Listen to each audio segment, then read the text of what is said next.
ادبوا اولادکم ثلاث خصال، کہ اپنی اولاد کو 3 چیزیں سکھاؤ۔ یہ پیغام ہے ہر ماں باپ کے لیے، خاص کر سرفراز بھائی کے لیے، کہ انہوں نے اپنے بچوں کے عقیقے کے سلسلے میں اتنا بڑا خرچہ کیا ہے، یہ محفل سجائی ہے، یہ کمال کی بات ہے، لیکن اس سے زیادہ کمال کی بات یہ ہے کہ وہ مصطفیٰ کے اس پیغام پر عمل کریں۔ آپ سب کو، سارے ماں باپ کو اس حدیث پر عمل کرنا ہے۔ مصطفیٰ ارشاد فرماتے ہیں ادبوا اولادکم ثلاث خصال، کہ اپنے بچوں کو 3 چیزیں سکھاؤ، 3 عادتیں سکھاؤ۔ وہ کیا چیزیں ہیں؟ پہلی چیز ہے قراءۃ القرآن، اپنے بچوں کو قرآن پڑھنا۔ دوسری چیز حب نبیکم، اپنے بچوں کو اپنے نبی کی محبت سکھاؤ۔ یہ ماں باپ کی ذمہ داری ہے، لیکن آج یہی باپ ہے کہ اپنے ساتھ بیٹھ کر اپنے بیٹے کو IPL دکھا رہا ہے، یہی باپ ہے کہ آج اپنے بیٹے کو ساتھ لے کر جا کر ڈانس پارٹی کے اندر لے کر جا رہا ہے، یہی باپ ہے کہ اپنے باپ کو، اپنے بیٹے کو الٹے سیدھے کاموں کے اندر لے کے جا رہا ہے۔ اے مسلمان سن، اپنے بچے کو اپنے ساتھ بٹھا کر غلط کام کرنا یہ تیری شان نہیں ہے، تیری شان تو یہ ہے کہ تو اپنے نبی کے پیغام پر عمل کرے، حدیث پر عمل کرے، اور اپنے بچے کو نبی کی محبت سے۔ بے شک، سبحان اللہ، سبحان اللہ، زندہ باد۔ لیکن نبی کی محبت سکھائیں گے تو کیا کیا آئے گا، کیونکہ حضور کی محبت ہی اصل ہے۔ جب بچے کے دل میں نبی کی محبت ہوگی تو اس کے دل میں فلسطین کا بھی درد ہوگا۔ جب بچے کے دل میں نبی کی محبت ہوگی تو اگر جو ہے لوک سبھا کے اندر یا راجیہ سبھا کے اندر وقف بل پاس ہوگا تو اس کے دل میں اس کے خلاف بھی درد ہو رہا ہوگا۔ لیکن جب نبی کی محبت ہی نہیں ہوگی، نبی کی تعلیم ہی کا پتہ نہیں ہوگا تو بچے کو احساس نہیں ہوگا۔ نبی کی محبت سکھائیں گے تبھی جو ہے ساری چیزوں کا شعور آئے گا۔ آج آپ جانتے ہیں ہم کس دھانے پر کھڑے ہوئے ہیں؟ آج دل اتنا پریشان ہے۔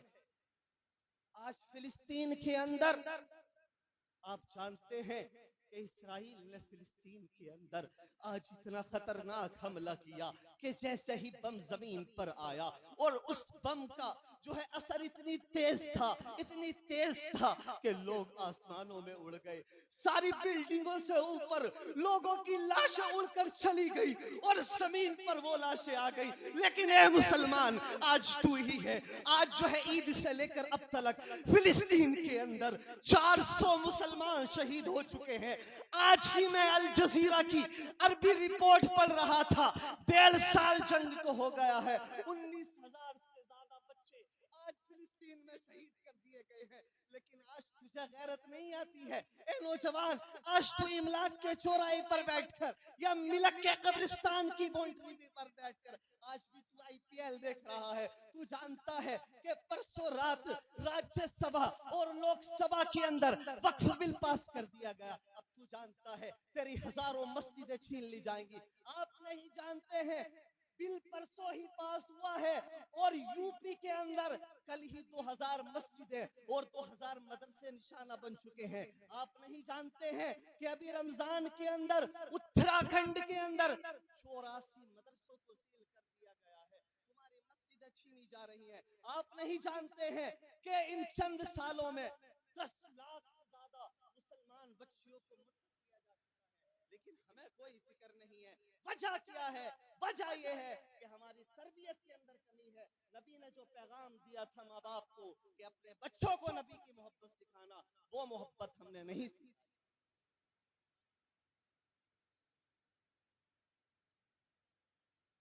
آپ کے مدرسے کا کاغذات تو مدرسے مسجد کے بہت مضبوط کرنے ہیں، اور ہمارا کام 2 نمبر ہونے ہی نہیں چاہیے، کیونکہ ہم اتنا پیسہ خرچ کرتے ہیں، سب کچھ کرتے ہیں، لیکن جو تمہارے مخالف ہیں وہ 1 نمبر 2 نمبر نہیں دیکھتے، وہ صرف یہ دیکھتے ہیں کہ تم نبی کا کلام۔ انہیں جو دشمنی ہے وہ اسی چیز سے ہے۔ ایسا کیوں کیوں ہے؟ حالانکہ ہمارے نبی امن کا پیغام لے کر آئے، پھر بھی نبی کے سب دشمن کیوں؟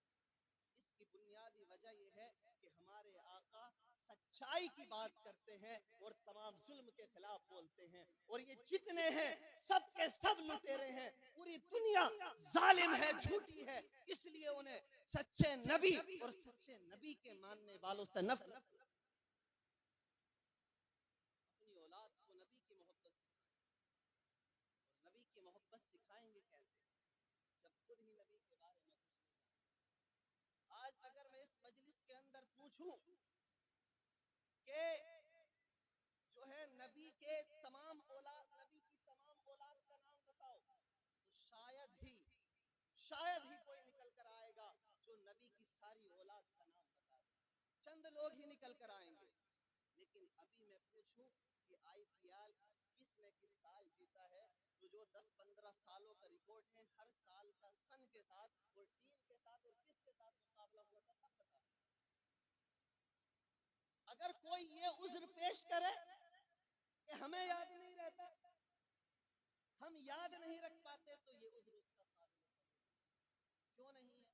جب تمہیں آئی پی ایل کے اسکور 10 سال کے یاد رہ سکتے ہیں، تو پھر تمہیں کوئی بھی دینی چیز کیوں یاد رہے؟ لیکن وجہ کیا ہے؟ وجہ یہ ہے کہ ہمارا ضمیر بالکل مر چکا ہے۔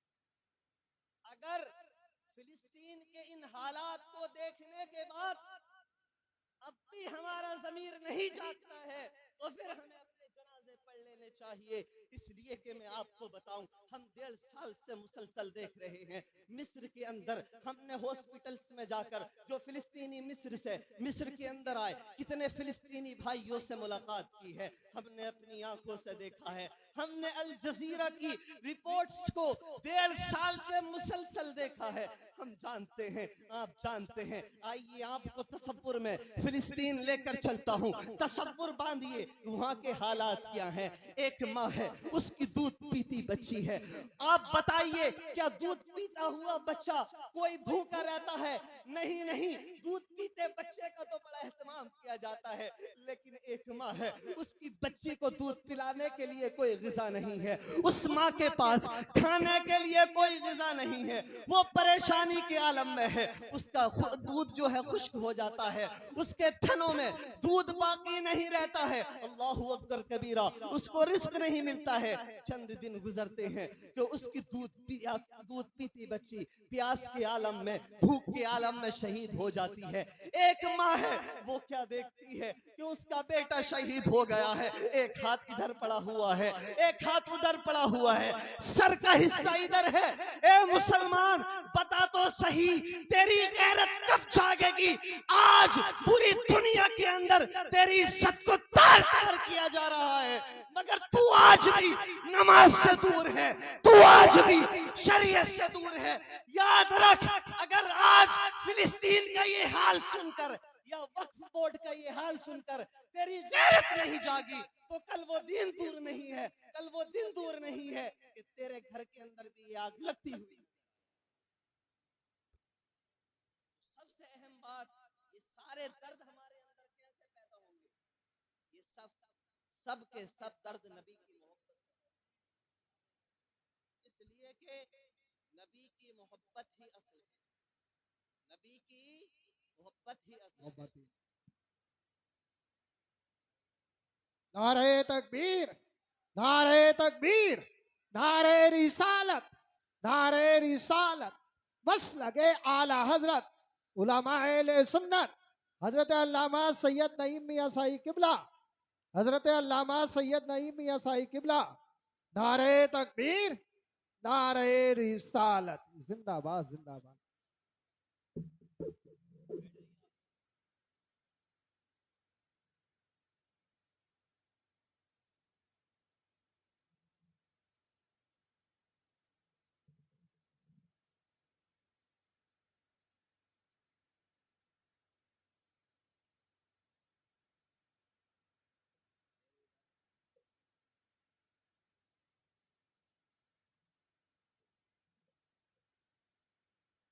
جی تو میں ذکر کر رہا تھا کہ والدین کو نبی نے یہ پیغام دیا کہ اپنے بچوں کو قرآن پڑھنا سکھاؤ، دوسری چیز کیا ہے؟ حب نبیکم، اپنے بچوں کو اپنے نبی کی محبت سکھاؤ. اور تیسری چیز کیا ہے؟ وہ حب اہل بیتہ، کہ اپنے نبی اپنے بچوں کو اپنے نبی کے گھر والوں کی محبت سکھاؤ. سبحان اللہ. تو اب اس میں قرآن پڑھنے کا ذکر ہے حدیث پاک میں. تو یہ حدیث پاک تعلیم کے لیے، ایجوکیشن کے لیے بالکل واضح پیغام ہے. اور یہ ماں باپ کی ذمہ داری ہے کہ اپنے بچوں کی اچھی تربیت کریں اور ان کو تعلیم دیں. اس لیے کہ ہمارے اندر اس وقت جو سب سے بڑی کمی ہے وہ ایجوکیشن کی. میں بس اپنی آخری مرحلے کی گفتگو کر رہا ہوں کیونکہ میرے بعد آپ کو سید صاحب قبلہ کا کلام سننا ہے. اس کے بعد مقرر وہ نور مجسم جو نہ ہوتا تو جہاں میں سورج بھی نکلتا تو اجالا نہیں ہوتا. آپ کے اندر یہ بے قراری بڑی عجیب طرح کی مجھے لگ رہی ہے. یاد رکھیے حضور کے ذکر سے اچھا ذکر دنیا میں کسی کا ذکر نہیں. اس ذکر کو سننے کے بعد جس کا من نہ لگے تو اس کا دل بیمار ہے. حضرات محترم، اگر دل بیمار ہونے کی یہی علامت ہوتی ہے کہ وہ محفل سے بھاگتا ہے، ادھر ادھر ہوتا ہے. اس لیے سب کو بیٹھنا چاہیے، ٹانگیں قبضے میں کرنا چاہیے. بے ادب بے نصیب، با ادب با نصیب. یہ محفل پاک ہے جہاں زور سے بولنا بھی بے ادبی ہے اور لوگ کچھ بھی کہہ رہے ہیں، اٹھ کے چلے جا رہے ہیں، ادھر ادھر ہو رہے ہیں. وقت آپ نے دیا ہے، مولانا فہیم صاحب آ گئے، ہر ایک کو وقت یہ دیں گے اور یہی بٹھائیں گے. میرا کام صرف اعلان کرنے کا ہے، اس لیے کسی کی دل شکنی نہ ہو. میں نہیں چاہتا. محبت سے ذرا ہاتھ اٹھا کے بولو سبحان اللہ. نہ دولت سے، نہ دنیا سے، نہ گھر آباد کرنے سے تسلی دل کو ہوتی ہے خدا کو یاد کرنے سے. تسلی دل کو ہوتی ہے خدا کو یاد کرنے سے. حضرات محترم، حالات کس طرح کے آپ جانتے ہیں، ملک کے حالات کیا ہے. اللہ تعالیٰ کرم فرمائے، لیکن وہ وقت بھی تھا کہ میرے غریب نواز کی جوتیوں نے جو ہے کیا حال کیا تھا. اشارے میں سمجھیے کس طرح سے ٹوٹا تھا نشہ، بھول گئے کیا؟ کس طرح سے ٹوٹا تھا نشہ، بھول گئے کیا؟ کچھ یاد نہیں تم کو ذرا، بھول گئے کیا؟ جے پال بہت اڑنے کی کوشش میں لگا تھا، جے پال بہت اڑنے کی کوشش میں لگا تھا. کیا حال کھڑاؤں نے کیا، بھول گئے کیا؟ کیا حال کھڑاؤں نے کیا، بھول گئے کیا؟ اور یاد رکھو، آدمی کو بدکاری سے بچنا چاہیے، برے کاموں سے توبہ کرنا چاہیے. ابھی امریکہ میں آپ نے دیکھا وہ شہر کو اللہ نے جلا کے راکھ کر دیا. کسی نے کہا تھا خالق نے اپنے قہر کا تیور دکھا دیا، خالق نے اپنے قہر کا تیور دکھا دیا. مٹی میں دشمنوں کا ارادہ ملا دیا، مٹی میں دشمنوں کا ارادہ ملا دیا. اور حضرات یاد رکھو، اب الحمدللہ جو خطیب آپ سننے جا رہے ہیں آپ کے علاقے کے، میں نہیں چاہتا ایک منٹ بھی ضائع ہو. میری مراد خطیب اہل سنت ناشر مسلک اعلیٰ حضرت مولانا شاداب رضا صاحب اللہ نعیمی ڈائریکٹ آ رہے ہیں. دل کی محفل تیری یادوں سے سجا لی جائے، ہو گئی شام کوئی شمع جلا لی جائے. حضرت علامہ مفتی حماد رضا صاحب اللہ چند منٹوں میں آنے والے ہیں. اب ذرا محبت سے نعرے کا جواب دے، محبت سے بولے نعرہ تکبیر. آپ کی مرضی، چاہے ہاتھ اٹھا کے بولیں چاہے ہاتھ دبا کے بولیں، لیکن آواز نکال کے بولیں. یہ ٹیم جو بیٹھی ہے ماشاءاللہ بڑی خوبصورت ہے. ذرا سارے لوگ محبت سے بولیے نعرہ تکبیر، نعرہ رسالت، نعرہ حیدری، نعرہ غوثیت، مسلک اعلی حضرت، فیضان اعلی حضرت، فیضان خواجہ غریب نواز، فیضان مدار پاک، فیضان مختوم شملہ، فیضان اولیاء کرام حضرت مولانا شاداب رضا صاحب نعیمی. محبوب کبریا کی اطاعت کے واسطے، قرآن اور حدیث کی عظمت کے واسطے آواز دے رہا ہوں میں ایسے خطیب کو جس کو چنا ہے سب نے خطابت کے واسطے. واہ واہ واہ، سبحان اللہ.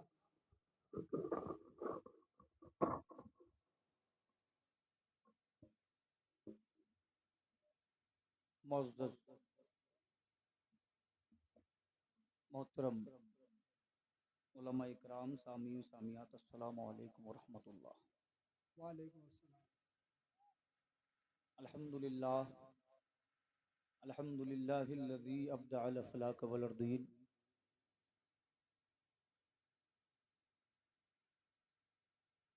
والصلاة والسلام علی من کان نبیا وآدم وآدم بین الماء والطین وعلى آلہ واصحابہ اجمعین. اما بعد فاعوذ باللہ من الشیطان الرجیم، بسم اللہ الرحمن الرحیم. وَإِذْ يَمْكُرُ بِكَ الَّذِينَ كَفَرُوا لِيُثْبِتُوكَ أَوْ يَقْتُلُوكَ أَوْ يُخْرِجُوكَ وَيَمْكُرُونَ وَيَمْكُرُ اللَّهُ وَاللَّهُ خَيْرُ الْمَاكِرِينَ. آمنت باللہ، صدق اللہ المولانا العظیم. 11 20 منٹ ہو چکے ہیں، لیکن چونکہ مجھے وقت لمٹ کے ساتھ دیا گیا اس لیے میں نے تعارف نہیں کرایا، معذرت چاہتا ہوں۔ چند منٹوں میں آپ کے سامنے حاضر ہوں، اللہ ہم سب کی حاضری کو قبول فرمائے۔ آمین۔ بغیر کنہی تمہیدی کلمات کے درود پاک پڑھیں۔ اللہم صلی علی سیدنا و شفیعنا و نبینا و مولانا محمد مبارک وسلم صلاۃ و سلام علیک یا رسول اللہ۔